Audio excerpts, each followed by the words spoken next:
City leaders, hello. Um, we are going to do kind of just a refresher course of the your admin page for your cities, and then we will scoot on over into our front end for a bit. Um, but I'm just going to kind of walk through everything you most likely know. It's in your documentation page as well, the resources, all of that. But this is just a good way to kind of watch about 20 minutes and have a recollection of how to work the Love Our Cities website. So I am on my personal local page, so Love Snoqualmie Valley, and so I'm on our admin home page here, and I'm just gonna log in, and it'll look the same to you guys as it does me. Um, and so what I'm going to do is I'm just going to kind of quickly walk through all of the different drop downs, just kind of again give a quick refresher for all of us. So it'll automatically take you to your projects. I'm not signed up for a project, so therefore it's not showing anything for me. This is where you guys will create an event for your citywide volunteer days. Um, we specifically we created an event for year-round opportunities. That way, when we create a project, we can just throw it kind of in that folder, and it's just easier for us on that side. But we have our Love Snoqualmie Valley Volunteer Day that happened this last fall, and we'll do it again this next fall. Um, but I'll show you kind of how to add an event as well, is just this little plus button here. Um, so one of the things that we have changed is the time over here. Before that was kind of in the calendar and down here, and it was just kind of giving us some trouble, so we went ahead and changed it here, which has been really good for a lot of reasons, but specifically it makes it so you can't really miss where that is. um, so let's just write in a test event. The date will be, let's do tomorrow at 8 a.m. Sounds great. This is a single day event. I want to open registration yesterday at, let's do 6 a.m. and then close registration, let's just say on Sunday there, 4 a.m. Hopefully no one's signing up at that time. You will need to have an address in there, so I'm just going to write South.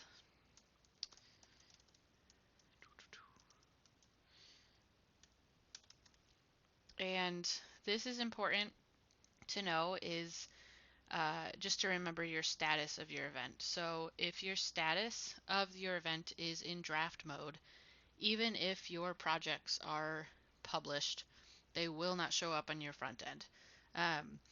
This is kind of the bigger folder, so they will only show up if your event is also published. So I'm going to publish that so that we can kind of look ahead and see where things are on the front end as well later on. So I'm going to add the event, and you'll see here it is. It showed up.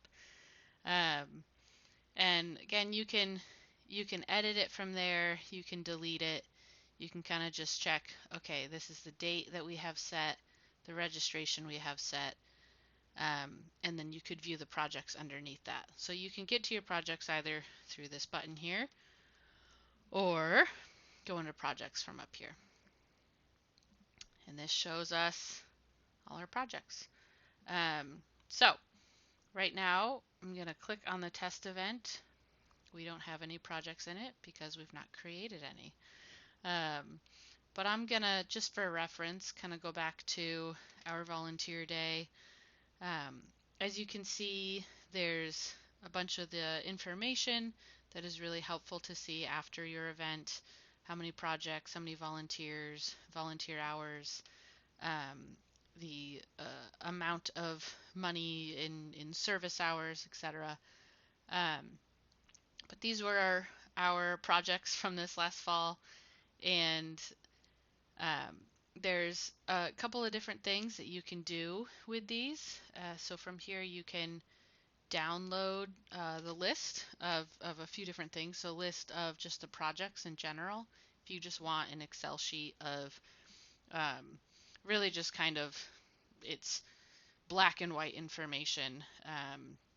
Just here's the project, here's the date, the address, the contact, etc.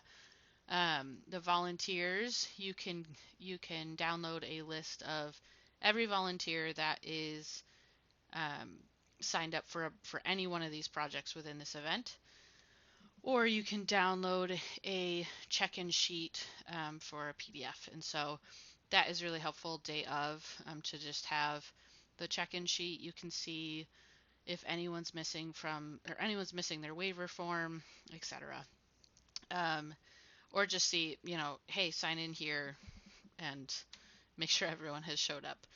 You can also email volunteers from here. So you can email volunteers, every volunteer that signed up for an event, or you can specifically email volunteers for a specific project. So as you could tell, I just did a drop down, and then automatically there's a drop down here, and I can choose which project or volunteer list for the project I want to send an email to. You can write it on up and send it away. So from this side, you can just kind of see where you could go ahead and click on the magnifying glass, which will take you directly to that project page. Just kind of making sure everything's looking the way you want it to. You can feature the project, and that way it will show up as a featured project. You can turn the view off. That just truly makes it so even in the list of projects on the front end, you are not able to see it. You can email that specific group of volunteers, edit the project, duplicate the project, or just delete the project all in one. So there's that. If you want to add a project, you just click on this plus button there, and it'll take you into these project text box to fill out. So you can choose the title, the date, category, how long, which event, location of the project, etc., etc. One thing I want to note, which we've had a lot of questions on, is the anonymous registrations. So that is totally up to you as a city leader. You can have anonymous registrations. Let's say you click yes and you want to have a 25-person limit for registrations. That will allow people to bring a friend or sign up a group, etc.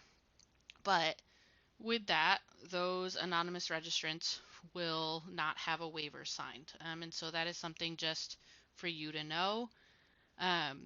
If you have an account and you sign up for a project, you can only get past that. You can only sign up for a project if you sign the waiver. And so this is just kind of a loophole, if you will, for people being able to bypass signing the waiver. So that is something important for you to know. It's totally up to you. A lot of cities are still okay with that, and to just have waivers printed out day of for any of those people. So that is how you add in a project. If you wanted a new one, select a project photo, and again, this draft and published. If an event is published but the project is in draft, it won't show up. And if, like I said, a project is published but an event is in draft, it won't show up. So they both have to be published for everything to show up on the front end as desired. All right, your sponsors here. That is, this is a page to kind of just add, edit, change the status of your sponsors that are sponsoring your event. So you can add really simply just the name of your sponsor, their website if they have one, and then decide which level they're a part of. The This is really kind of just for you as a city leader to know if they've just inquired, if you're waiting payment, or if they've actually paid. The sponsor will not show up on your website unless they are paid, and that just makes it so you can have a cleaner way of expressing that they really are a sponsor. And then you can choose a file for their logo, assuming that you have one. And again, you can just edit that the same. So here we've got our Aroma Coffee Company and their logo, etc., etc. So that's sponsors. And then we'll jump into settings here and kind of just walk through a few of these. So we've got our project categories. That's pretty self-explanatory as far as if you want to just add a category for when you're managing your projects, whether it's submitted or one that you create. You can add that category, or you can edit or take away any of the pre-existing categories. Some of these I've added in, but yeah. And then our sponsor levels. This is just a way of kind of just changing around how you want to do your sponsors, how you want them to display on your homepage.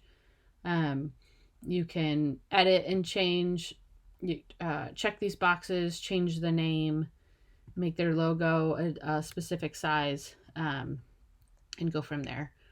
But that's an easy way to do that. And then you can add a level as well. Affiliations. So this is someone creates an account and they add an affiliation to, or check an affiliation to their account, etc. You can add them as a city leader, and it just, you type it in and click add, and it adds on in. Another new feature is this resolve duplicates. So if you click on resolve duplicates, these are, I've already done this, so there aren't any duplicates. But let's say I-90, somebody had typed that affiliation, but instead of a capital I, they used a lowercase I. Then I would click on one of those and then replace it with one of these over here. And so that way you remove that duplicate and just know, okay, that's, you're essentially just merging the duplicates, even if it's a lowercase I or a uppercase I. I'm going to skip these custom fields here for a second. And we're going to go into the waiver here. So every city has to have a waiver. You have to have your adults sign it for liability purposes. You can change anything on here that you want. You can set it to inactive if you want, but again, every person should have this signed. And then you can also just download the PDF file, which makes it really easy because then you can just print it out and have it for date of. Your email settings. These are for every submission that you have. If you want just kind of a confirmation to your admin profile or email, you can have it sent there. And then these are just email messages that can be sent for your registrants, or if someone created an account, etc., etc. And you can add your logo in there as well. Social media links.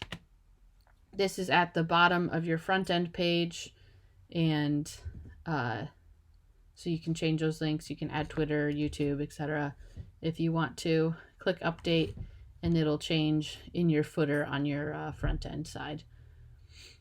The email log, truly is just a log of every message that is sent, and kind of any changes that have been made. So I made our friend Tony a city admin here, and so I can see that it went out, and then we've got a registrant for a test project, new contact form submission. So we can just see kind of what's happening there. These team members and permissions. This last thing that I'm going to go over here is just if you want to add, or I guess change someone's permissions within your team, or their permissions or their notifications, this is where you go. So settings, team members and permissions. And so let's say I wanted Kira to be more than a project leader, and I actually wanted to give her some more access back here. Then I would click on her, click on the role, and then hit submit, and that would change her role. I'm not going to do that right now because it would actually change it and it would confuse her. But you can choose their notifications as well. And so if you want one of the city admins or whoever that is, if you want them to get the notifications of when someone writes in the contact form on the front end, you can check that. For every project registration that comes in, you can check that. For every project suggestion, or if you just want them to have their assigned project registration, those notifications come in, which is what I personally do with our project leaders. One thing to note is that if you want someone to be a project leader, you have to add them as a project leader within the project. And so I will show you what I mean by that by going to our project. Let's go to the test event. Oh, I didn't add a project in there. Okay. Let's do this day of media team. We'll click on view here, and then we will see assign volunteer. So you can assign the volunteer, either an existing or a new contact. Let's go with Sarah here and add her as a project leader or volunteer, and assign that person. So for a project leader, you have to do it within the project, not just teams and permissions. But yeah, that is the overview of our admin site. I know it was quick. It's a bit of a fire hose, but I hope that helps. And then I'll have another video with our front end site to kind of just have a refresher there. All right.